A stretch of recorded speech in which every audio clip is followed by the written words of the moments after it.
The applause was still echoing when my father stood up. In front of classmates, professors, friends, he chose that moment. "I won't be paying another dime for her," he announced, voice like a gavel. "She's not my real daughter anyway." Gasps scattered like broken glass.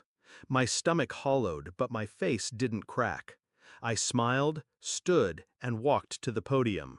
If he wanted theater, I'd give him a show. People always said he adored me. His only girl, they'd whisper. He taught me to tie my shoes, quizzed me for exams, cheered at my soccer games. His pride was my armor. But armor only works if it's real metal. Mine turned out to be tin. The cracks started years ago. Late-night phone calls, hushed arguments behind doors. My stepmother's laugh echoing down the hall long after he'd gone to bed.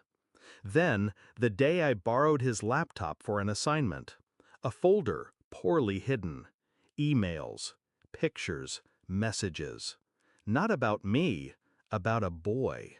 A boy with his eyes. My stepmother's son, not mine, his. Conceived while she was still married to another man. The irony? My father wasn't betrayed. He was the betrayer. The boy thought his father was someone else.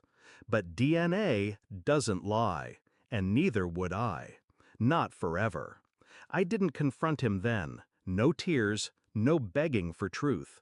Instead, I played the long game. I kept his secret close, like a blade under my sleeve, waiting for the moment he'd try to cut me. And today, he did. I gripped the microphone, my gown swaying, my voice calm, steady.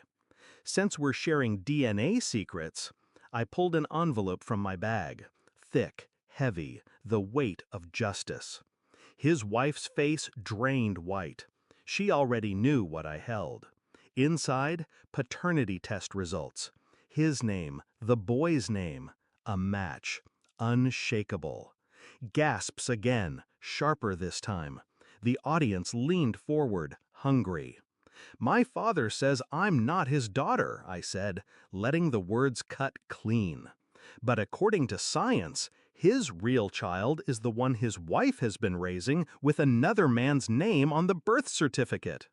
I turned the paper so the front row could see the bolded word, positive. Silence collapsed the room, then whispers, then a roar. My stepmother's hand flew to her mouth. My father staggered as if struck. The boy, my half-brother, sat frozen in his seat, his life unraveling in front of strangers. I didn't look at them. I looked at him, the man who had raised me, the man who had humiliated me. "You wanted truth, Dad?" My voice stayed level. "Here it is." The fallout was immediate. The marriage cracked within weeks. His empire of control destroyed by his own arrogance. My stepmother filed for divorce. Her son confronted her in public, screaming, calling her a liar. My father lost both of them in a single blow. And me? I walked away. Not broken, not desperate. Free. The beauty of revenge isn't in the strike. It's in the patience, the discipline, the silence before the storm. I let him speak first. I let him humiliate me. And then I used his own blood to bury him.